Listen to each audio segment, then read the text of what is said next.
Bismillahirrahmanirrahim. Assalamualaikum warahmatullahi wabarakatuh. Apa kabar semuanya? Mudah-mudahan kita selalu dalam keadaan sehat walafiat. Baik, para mahasiswa dan mahasiswi, sesuai dengan kontrak perkuliahan yang sudah kita sepakati, pada hari ini kita akan belajar salah satu materi dalam mata kuliah kita, hukum perkawinan Islam di Indonesia. Ada beberapa poin yang akan kita pelajari pada hari ini. Pertama, tentang konsep pernikahan. Yang kedua, tentang hukum pernikahan. Kemudian yang ketiga, tentang dalil-dalil pernikahan. Serta yang keempat, rukun dan syarat pencatatan pernikahan.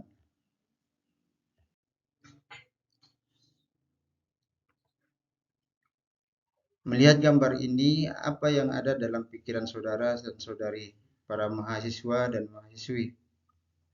Ternyata menikah itu tidak gampang. Menikah itu tidak semudah apa yang dibayangkan.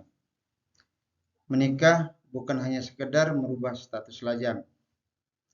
Menikah bukan seperti lomba lari siapa yang cepat.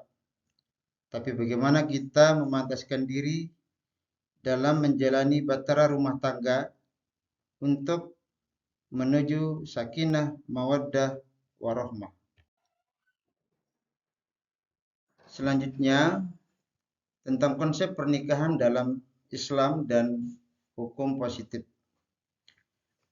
Ada beberapa batasan atau definisi yang dibuat oleh para ahli, baik dalam perspektif hukum Islam maupun dalam perspektif hukum positif. Yang pertama, pada kalangan ulama Hanafiyah memberikan batasan tentang pernikahan adalah akad yang menghasilkan faidah dapat melakukan hubungan suami istri secara sengaja. Yang kedua, dalam ulama Syafi'iyah, bahwa pernikahan adalah akad yang mengandung kebolehan melakukan hubungan suami istri dengan lafaz nikah atau kawin, atau yang memiliki makna yang sama dengan nikah atau kawin. Berikutnya, definisi yang ada di dalam Undang-Undang Perkawinan tahun 1974, bahwa pernikahan atau perkawinan itu adalah ikatan lahir batin antara seseorang pria dengan seorang wanita sebagai suami istri dengan tujuan membentuk keluarga atau rumah tangga yang bahagia dan kekal berdasarkan ketuhanan yang Maha Esa. Berikutnya, definisi pernikahan dalam kompilasi hukum Islam adalah akad yang sangat kuat atau mitsaqun ghaliza untuk mentaati perintah Allah dan melaksanakannya merupakan ibadah. Berikutnya tentang hukum pernikahan. Hukum nikah di dalam Islam itu ada 5. Pertama, jaiz. Artinya boleh. Artinya ini adalah hukum asal dari menikah. Hukum ini bisa menjadi sunnah jika situasinya adalah orang yang sudah berkeinginan atau punya hasrat untuk menikah dan sudah memiliki kemampuan untuk mencari nafkah untuk dirinya dan untuk orang yang akan dinikahi. Kemudian dari hukum sunnah bisa menjadi wajib. Hukum wajib ini apabila seseorang telah memiliki kemampuan untuk memberikan nafkah zahir dan batin untuk orang yang dinikahi dan takut akan berbuat zina. Misalnya ada pasangan yang sedang mabuk cinta dan calon suaminya dilihat telah mampu untuk memberikan nafkah baik zahir maupun batin. Apabila keadaan seperti itu, maka wajib baginya untuk segera menikah. Selanjutnya, hukum wajib ini bisa berubah menjadi haram. Hukumnya menjadi haram apabila ada orang yang mau menikah dan memiliki kemampuan, tetapi ada niat untuk menyakiti perempuan. Mengapa haram? Karena apabila pernikahannya dilanjutkan, ada salah satu pihak yang akan tersakiti, dan itu tidak baik. Kemudian hukum yang kelima adalah makruh. Hukum makruh ini bagi orang yang punya hasrat atau kehendak untuk menikah, tetapi dia tidak memiliki kemampuan untuk memberikan nafkah, terutama nafkah zahir.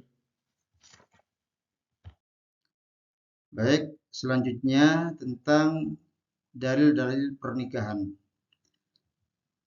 Pertama,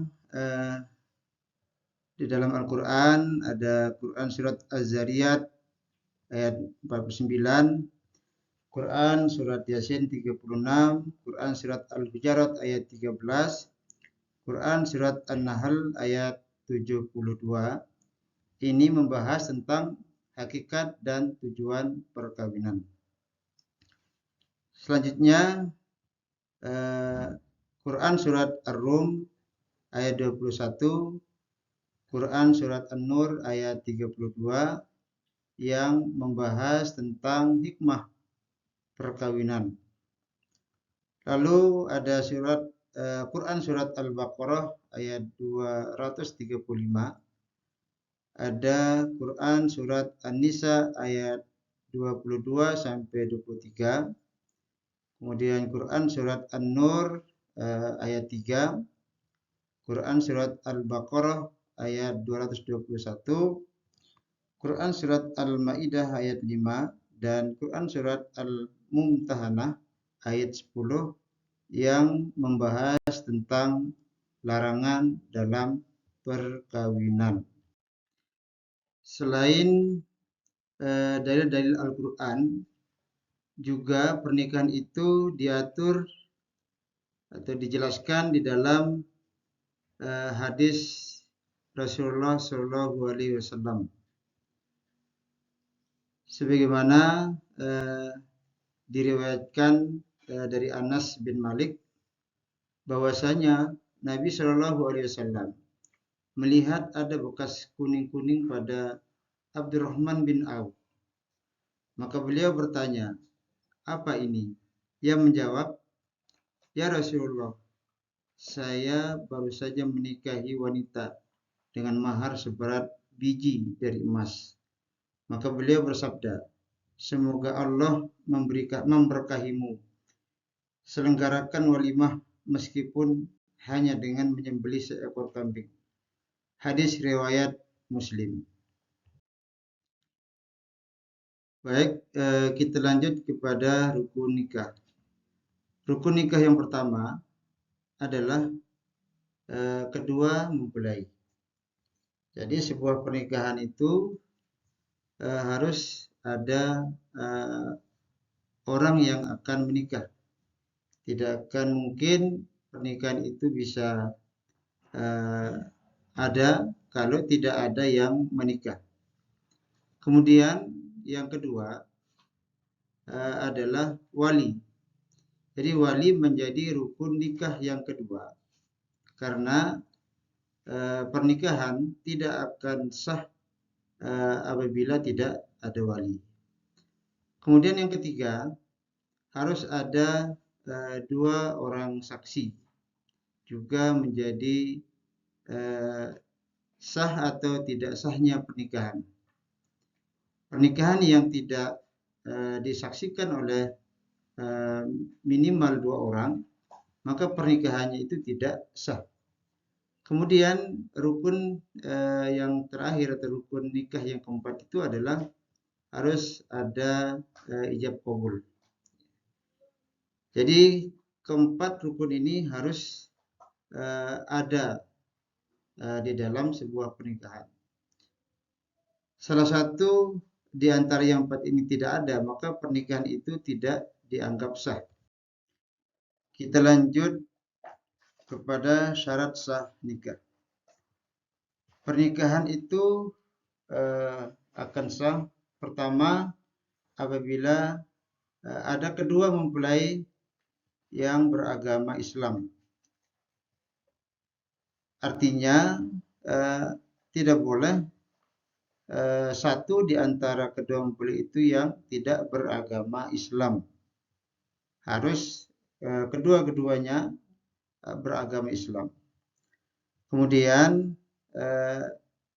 tidak menikah dengan mahram, yaitu orang yang dilarang untuk dinikahi. Berikutnya tidak sedang berihram, baik ihram haji maupun ihram umroh.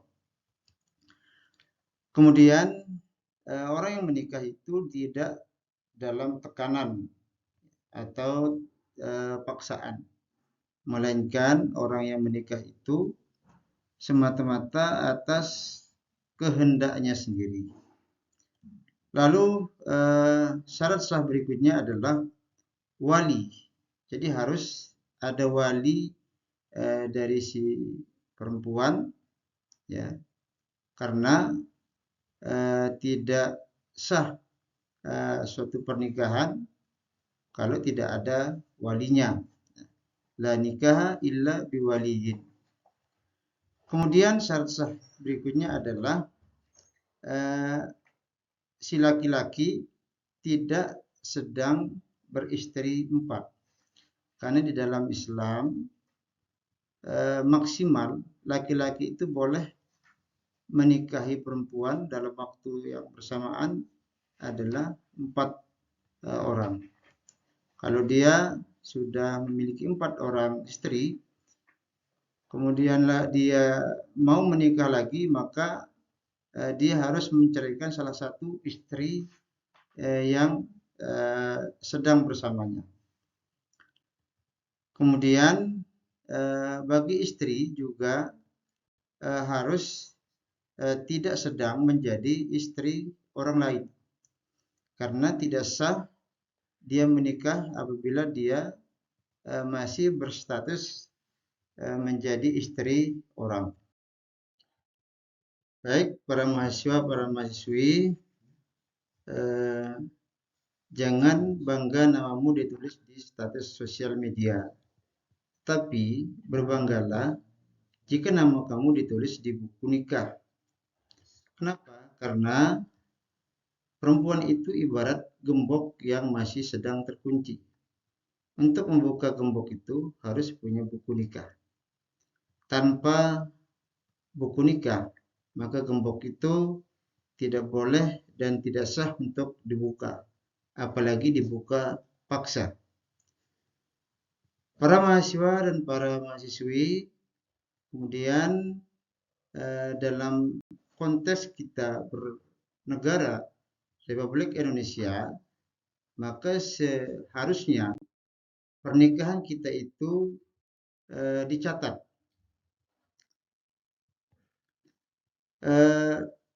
Pencatatan pernikahan itu merupakan proses administratif di mana melibatkan pendaftaran dan dokumentasi tentang ikatan pernikahan antara dua individu oleh lembaga instansi yang berwenang. Mengenai prosedur pernikahan dan manfaat pencatatan pernikahan, insya Allah kita akan bahas pada pertemuan selanjutnya. Untuk tugas mahasiswa, saya minta mahasiswa untuk menganalisis bagaimana cara mengatasi pernikahan di bawah umur di tengah-tengah masyarakat.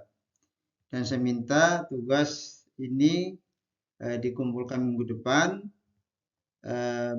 bisa diketik, bisa juga dengan tulis tangan. Sekian dan terima kasih. Wassalamualaikum warahmatullahi wabarakatuh.